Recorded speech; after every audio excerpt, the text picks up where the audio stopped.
اعوذ باللہ من الشیطان الرجیم، بسم اللہ الرحمن الرحیم۔ الحمد للہ رب العالمین، والصلاة والسلام علی سید المرسلین وخاتم النبیین، اما بعد۔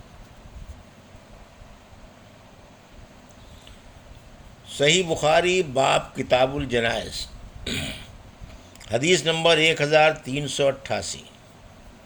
ناگہانی موت کا بیان۔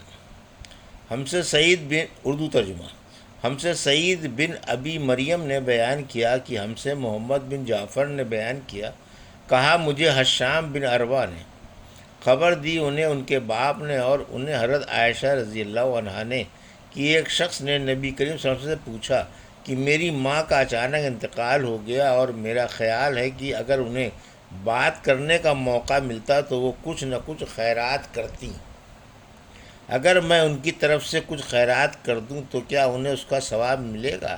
آپ نے فرمایا ہاں ملے گا۔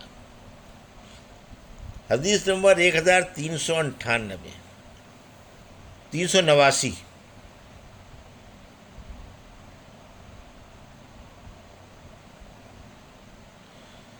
اردو ترجمہ۔ نبی کریم صلی اللہ علیہ وسلم اور ابوبکر اور عمر رضی اللہ عنہ کی قبروں کا بیان۔ اور سورہ عبس میں جو آیا ہے فاقبرہ، تو عرب لوگ کہتے ہیں کہ اقبرت الرجل، یعنی میں نے اس کے لیے قبر بنائی، اور قبرتا کے معنی میں نے اسے دفن کیا۔ اور سورہ مرسلات میں جو کفاتا کا لفظ ہے، زندگی بھی زمین ہی پر گزارو گے اور مرنے کے بعد بھی اسی میں دفن ہوں گے۔ ہم سے اسماعیل بن ابی اویس نے بیان کیا، کہا کہ مجھ سے سلیمان بن بلال نے بیان کیا اور ان سے حشام بن عروہ نے۔ دوسری سند امام بخاری نے کہا اور مجھ سے محمد بن حرب نے بیان کیا، کہا ہم سے ابو مروان یحییٰ بن ابی زکریا نے بیان کیا، ان سے حشام بن عروہ نے، ان سے عروہ بن زبیر نے، اور ان سے حضرت عائشہ رضی اللہ عنہا نے، کہا رسول اللہ صلی اللہ علیہ وسلم اپنے مرض الوفات میں گویا اجازت لینا چاہتے تھے، یعنی دریافت فرماتے، آج میری باری کن کے یہاں ہے، کل کن کے یہاں ہوگی۔ عائشہ رضی اللہ عنہا کی باری کے دن کے متعلق خیال فرماتے تھے کہ بہت دن بعد آئے گی۔ چنانچہ جب میری باری آئی تو اللہ تعالیٰ نے آپ کی روح اس حال میں قبض کی کہ آپ میرے سینے سے ٹیک لگائے ہوئے تھے اور میرے ہی گھر میں آپ دفن کیے گئے۔ حدیث نمبر 1390۔ اردو ترجمہ۔ ہم سے موسیٰ بن اسماعیل نے بیان کیا، انہوں نے کہا کہ ہم سے ابو عوانہ نے بیان کیا، ان سے ہلال بن حمید نے، ان سے عروہ نے، اور ان سے ام المومنین حضرت عائشہ رضی اللہ عنہا نے، کہ نبی کریم صلی اللہ علیہ وسلم نے اپنے اس مرض کے موقع پر فرمایا تھا جس سے آپ جانبر نہ ہو سکے تھے کہ اللہ تعالیٰ کی یہود و نصارہ پر لعنت ہو، انہوں نے اپنے انبیاء کی قبروں کو مساجد بنا لیا، اگر یہ ڈر نہ ہوتا تو آپ کی قبر بھی کھلی رہنے دی جاتی، لیکن ڈر اس کا ہے کہ کہیں اسے بھی لوگ سجدہ گاہ نہ بنا لیں۔ اور ہلال سے روایت ہے کہ عروہ بن زبیر نے میری کنیت ابو عوانہ یعنی عوانہ کے والد رکھ دی تھی، ورنہ میرے کوئی اولاد نہ تھی۔ ہم سے محمد بن مقاتل نے بیان کیا، کہا کہ ہمیں عبداللہ نے خبر دی، کہا کہ ہمیں ابو بکر بن عیاش نے خبر دی، اور ان سے سفیان تمار نے بیان کیا کہ انہوں نے نبی کریم صلی اللہ علیہ وسلم کی قبر مبارک دیکھی ہے جو کوہان نما ہے۔ ہم سے فروہ بن ابی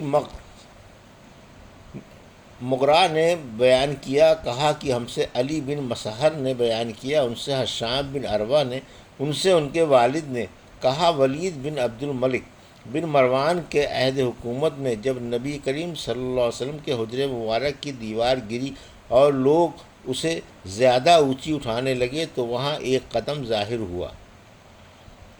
لوگ یہ سمجھ کر گھبرا گئے کہ یہ نبی کریم صلی اللہ علیہ وسلم کا قدم مبارک ہے۔ کوئی شخص ایسا نہیں تھا جو قدم کو پہچان سکتا۔ آخر عروہ بن زبیر نے بتایا کہ نہیں، خدا گواہ ہے یہ رسول اللہ صلی اللہ علیہ وسلم کا قدم نہیں بلکہ یہ تو عمر رضی اللہ عنہ کا قدم ہے۔ حدیث نمبر 1391۔ اردو ترجمہ۔ حشام اپنے والد سے اور وہ عائشہ رضی اللہ عنہ سے روایت کرتے ہیں کہ آپ نے عبداللہ بن زبیر رضی اللہ عنہ کو وصیت کی تھی کہ مجھے حضور اکرم صلی اللہ علیہ وسلم اور آپ کے ساتھیوں کے ساتھ دفن نہ کرنا، بلکہ میری دوسری سوکنوں کے ساتھ بقیع غرقد میں مجھے دفن کرنا۔ میں یہ نہیں چاہتی کہ ان کے ساتھ میری بھی تعریف ہوا کرے۔ حدیث نمبر 1392۔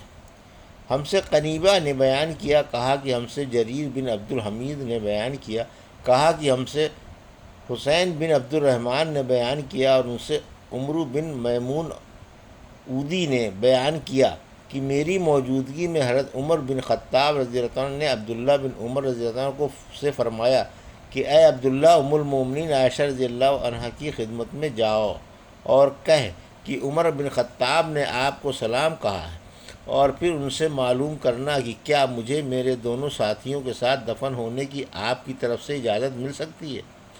حضرت عائشہ رضی اللہ عنہ نے کہا کہ میں نے اس جگہ کو اپنے لیے پسند کر رکھا تھا، لیکن آج میں اپنے پر عمر کو ترجیح دیتی ہوں۔ جب ابن عمر واپس آئے تو عمر رضی اللہ عنہ نے دریافت کیا کہ کیا پیغام لائے ہو؟ کہا کہ امیر المومنین، انہوں نے آپ کو اجازت دے دی ہے۔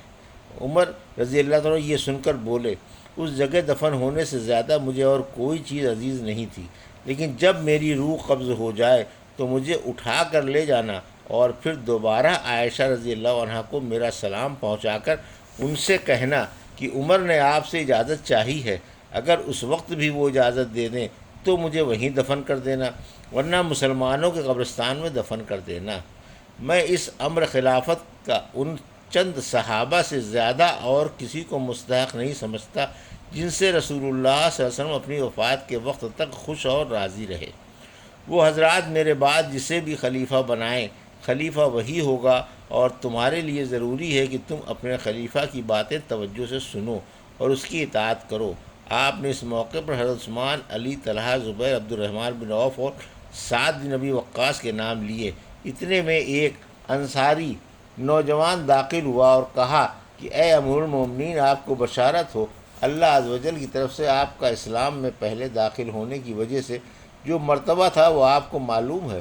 پھر جب آپ خلیفہ ہوئے تو آپ نے انصاف کیا، پھر آپ نے شہادت پائی۔ حضرت عمر رضی اللہ عنہ بولے، میرے بھائی کے بیٹے، کاش ان کی وجہ سے میں برابر چھوٹ جاؤں، نہ مجھے کوئی عذاب ہو اور نہ کوئی ثواب۔ ہاں، میں نے اپنے بعد آنے والے خلیفہ کو وصیت کرتا ہوں کہ وہ مہاجرین اولین کے ساتھ اچھا برتاؤ رکھے، ان کے حقوق پہچانے اور ان کی عزت کی حفاظت کرے، اور میں اسے انصار کے بارے میں بھی اچھا برتاؤ رکھنے کی وصیت کرتا ہوں۔ یہ وہ لوگ ہیں جنہوں نے ایمان والوں کو اپنے گھروں میں جگہ دی۔ میری وصیت ہے کہ ان کے اچھے لوگوں کے ساتھ بھلائی کی جائے، اور ان میں جو برے ہوں ان سے درگزر کیا جائے، اور میں ہونے والے خلیفہ کو وصیت کرتا ہوں کہ اس ذمہ داری کو پورا کرنے کی جو اللہ اور اس کے رسول کی ذمہ داری ہے، یعنی غیر مسلموں کی جو اسلامی حکومت کے تحت زندگی گزارتے ہیں، کہ ان سے کیے گئے وعدوں کو پورا کیا جائے، انہیں بچا کر لڑا جائے، اور طاقت سے زیادہ ان پر کوئی بار نہ ڈالا جائے۔ حدیث نمبر 1393۔ اس بارے میں کہ مردوں کو برا کہنے کی ممانعت ہے۔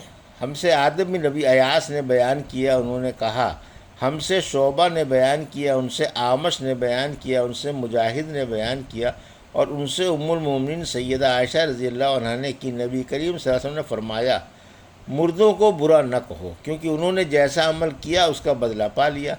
اس روایت کے مطابق علی بن جعد، محمد بن عرارہ اور ابن ابی عدی نے شعبہ سے کی ہے، اور اس کی روایت عبداللہ بن عبد القدوس نے اعمش سے اور محمد بن انس نے بھی اعمش سے کی ہے۔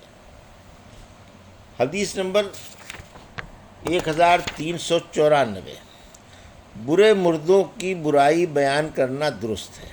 ہم سے عمر بن حفص نے بیان کیا، انہوں نے کہا کہ مجھ سے میرے باپ نے بیان کیا۔ اعمش سے انہوں نے کہا کہ مجھ سے عمرو بن مرہ نے بیان کیا، ان سے سعید بن جبیر نے، اور ان سے ابن عباس رضی اللہ عنہ نے بیان کیا کہ ابو لہب نے نبی کریم صلی اللہ علیہ وسلم سے کہا کہ سارے دن تجھ پر بربادی ہو، اس پر یہ آیت اتری، تبت یدا ابی لہب و تب، یعنی ٹوٹ گئے ہاتھ ابو لہب کے اور وہ خود ہی برباد ہو گیا۔ یہ تھی صحیح بخاری باب کتاب الجنائز کی حدیث نمبر 1388 سے 1394 کا اردو ترجمہ جو ابھی آپ نے سماعت فرمایا۔ اللہ سے دعا ہے کہ اللہ رب العزت ہمیں ان حدیثوں کی صحیح سمجھ عطا فرما اور ان پر عمل کرنے کی توفیق عطا فرما، آمین یا رب العالمین۔